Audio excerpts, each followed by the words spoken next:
राजबली जी यहाँ पर सब लोगों को इकट्ठा किए, इसके लिए राजबली जी के लिए एक बार ताली। बहुत सारे विद्वानों ने कहा है गरीबी से निकलने के लिए 3 रास्ते हैं। एक तो आप गरीब हैं तो अपना बच्चा को जो है सो बढ़िया से पढ़ा करके और बच्चा को थोड़ा सा पढ़ लेगा अच्छा से तो कुछ नौकरी करके हो या रोजगार करके हो वो आगे आपको गरीबी से आगे निकाल सकता है। गांव में भी बहुत सारे लोग देखे होइएगा जो कि बहुत गरीब था लेकिन बच्चा उसका नौकरी किया तो वो आज जो है सो थोड़ा सा घर बढ़िया बना लिया है, कुछ जमीन उमीन भी 2-4 बीघा खरीद लिया। तो एक तो ये है रास्ता। दूसरा है आप जो है सो बिजनेस व्यापार करके भी आगे बढ़ सकते हैं।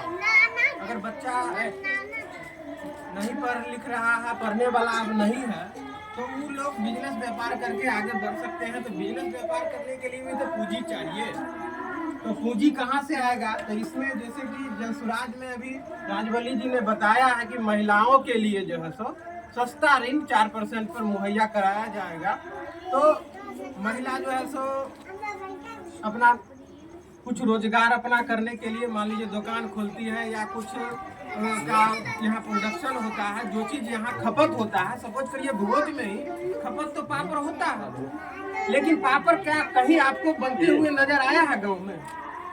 तो यहाँ पापड़ ही बन करके यहाँ ही तो पापड़ बनाने के लिए तो फिर मशीन चाहिए, उसके लिए फिर पूंजी चाहिए। तो पूंजी जो है तो कहाँ से आएगा? तो पूंजी तो बैंक देती है।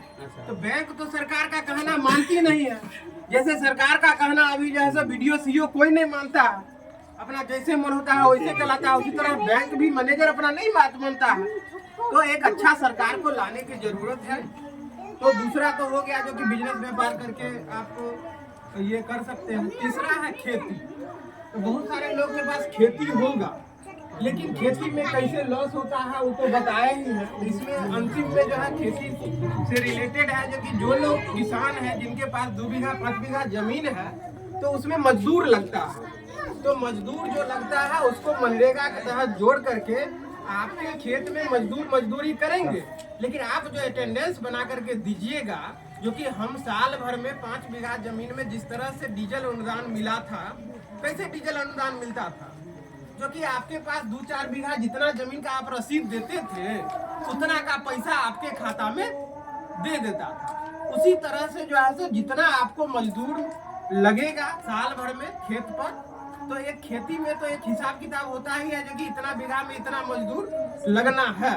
तो उतना मजदूर आपको अपने ही गांव से, तो एक तरफ जो है सो जो मजदूरी करने वाले लोग हैं उनको यहीं पे जो है सो मजदूर का व्यवस्था हो जाएगा और दूसरा तरफ जो है सो किसान को मुफ्त में मजदूर मिल जाएगा। तो मुफ्त में मजदूर मिलने से क्या होगा जो कि जो भी आप नकदी फसल करते हैं जैसे कि सब्जी वगैरह का अगर खेती करते हैं तो उसमें ज्यादा मजदूर लगता है। कहा तो उसमें डेली जैसे कि बैगने है या कोबी है तो जब कटता है या उसमें लगाना पड़ता है या बीज अति करना पड़ता है तो उसमें ज्यादा मजदूर लगता है। तो उसमें क्या है कि बहुत सारा लोग है, खेत तो है बहुत ज्यादा 5 बीघा भी है लेकिन सब्जी का खेती वो 5 बीघा में अपने से नहीं कर सकते हैं। अगर मजदूर से करेंगे तो जैसे बताए प्रमोद जी जो कि 1 रुपये 1.5 रुपये कोबी हो गया तो एक तरह से पूरा उनका लागत भी निकल पाना मुश्किल हो जाता है जिसके कारण किसान को लॉस हो जाता है। तो ये सब चीज को देखते हुए सबके लिए घर में मान लीजिए एक आदमी है जो कि 10-15 हजार रुपया का बाहर से नौकरी करके ले आता है, महिला कुछ उद्योग धंधा कर लेती है या गाय ही पोस लेती है या कुछ भी कर लेती है। तो हर चीज करने के लिए पूंजी का जरूरी होता है। तो इस तरह से जो है सो घर में सब लोग जब इंगेज हो जाएंगे, घर में जब सब तरफ से पैसा आएगा तो ऐसे ही लोग जो है अगर 10-10 हजार भी अगर 4 लोग हैं 4 को कमाएगा तो 10 चौक 40 हजार हो जाएगा और कुछ सरकार का सपोर्ट रहेगा तो हर चीज जो है सो सुसज्जित हो जाएगा। वृद्ध के लिए बताए ही है जो कि अभी जो 400 रुपया मिल रहा है उनको जो है सो 2000 रुपया दिया जाएगा। तो इन्हीं सब बात को देखते हुए जनसुराज को आप लोग थोड़ा सा देखिए, फिर चुनाव आता है फिर उस हिसाब से जो है सो आप लोग देखिएगा। इन्हीं चंद शब्दों के साथ अपनी बात को हम विराम करते हैं। धन्यवाद।